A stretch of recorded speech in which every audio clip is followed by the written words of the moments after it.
17 years ago, 60 Minutes first examined the so-called French paradox, which suggested that the French, despite a high-fat diet and high consumption of wine, had a remarkably low incidence of heart disease compared with Americans. Most researchers agreed that there was something in the wine that offered protection. And a few years later, even the highly cautious federal dietary guidelines say that moderate consumption of red wine can be beneficial. Now, scientists across the country have identified a substance in red wine called resveratrol that they believe might do more than just protect the heart, but could, in very high concentrations, significantly extend life by preventing a number of age-related illnesses. If they're right, we all may soon be taking a pill that could give us an extra decade or two of healthy old age. If the promise holds true, I think this has the chance to change healthcare. Dr. Christoph Westphal says we all may soon be taking a drug that just might beat the clock, a simple pill that could delay the inevitable.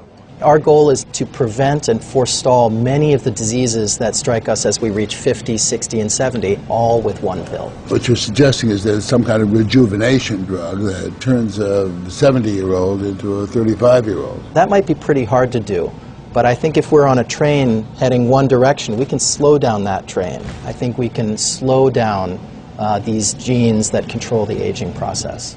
That quest to put death on hold began in 2003 when Westphal met David Sinclair, a biochemist at Harvard, who was studying the genetic components of aging.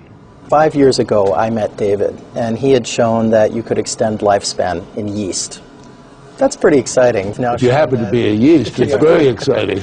Yeasts are one thing, human beings are more complicated.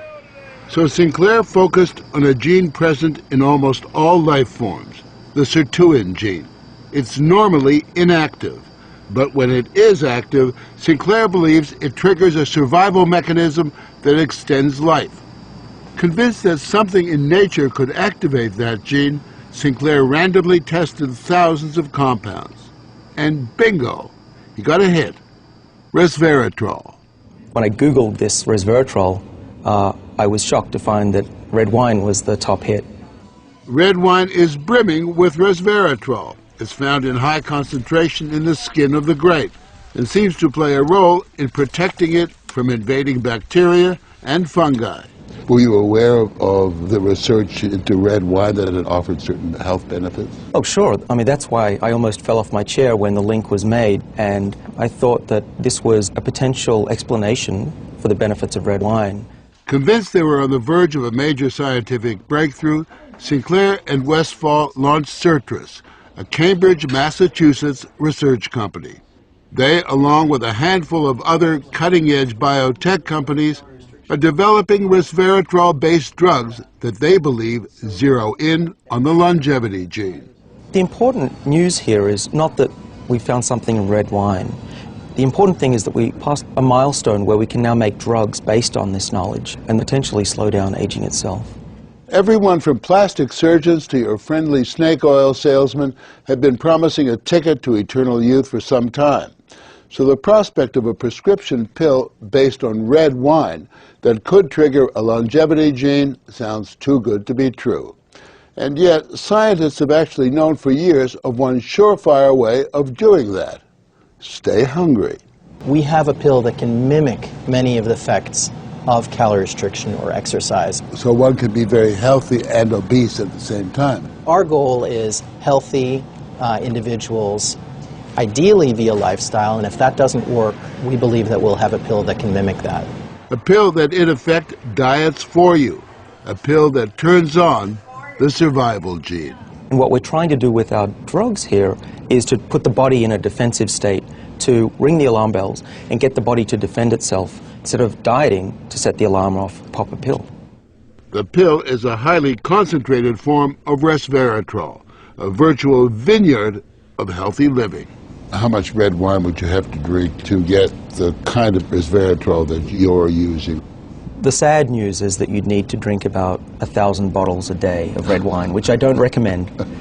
The pill itself may not extend lifespan, but could prevent the diseases of aging. Alzheimer's, diabetes, heart disease, even cancer. What we're talking about is activating the body's natural genetic defenses against diseases, and that's very powerful if we can harness that. Resveratrol has been tested on mice, and the results have been encouraging. In this test video provided by Jeunesse, both of the mice have been fed a high-fat diet for 12 weeks. But when placed on a treadmill, the mouse on the right ran twice as far. He was taking high concentrations of resveratrol. You have fat mice and you have fat mice with resveratrol, and the ones that are on resveratrol, they can run twice as far and they live longer, about 20% longer. Other studies showed that among mice fed a high-fat diet, those given resveratrol didn't gain as much weight as those not given the drug. Sinclair believes that resveratrol actually changes the physiology of the mice. The proof, he says, is in the post-mortem. Their organs looked pristine, youthful, fat-free, and their physiology was just like they were dieting, but they were fat. Convinced they were on the right path, they fast-tracked the drug into human trials on people with untreated diabetes, and the results were impressive. It significantly lowered glucose and insulin levels without the patients changing their diet or taking any other drugs. Originally, our hope was that you'd be able to prevent diseases of aging. What we ended up seeing is actually you could therapeutically intervene in patients who have diseases of aging, and that was unexpected.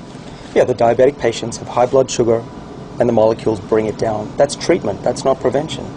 Jeunesse is now developing what they say is a much more potent synthetic version of resveratrol that will also soon go into human trials, this time on cancer patients. I keep on thinking, you know, what used to seem like it was science fiction, I actually believe the biology is right, and if we're right, this may be the most important thing that we're going to do in our lives. Possibly, but it is important to remember that 9 out of 10 drugs that look good in mice ultimately fail in human trials. Still, the speed and results generated by Jeunesse and the resveratrol drugs are unusual.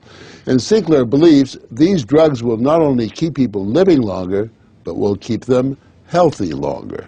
What we're talking about is potentially making a 90-year-old as healthy as a 60-year-old. A 90-year-old can play tennis and see their great-grandkids graduate from college. People will live active, healthy lives and then die quietly in their sleep, and that's really the aim here with these medicines. Are we on the edge of maintaining active lives into our hundreds, for example? Well, we've certainly passed a corner in terms of the science, and someone's going to achieve it, and if it's not us, it's going to be someone else. But the question that most of us want answered is, when do we get this pill? I would say 5 years, to be conservative, that this will happen within our lifetimes. I'm fairly certain about that.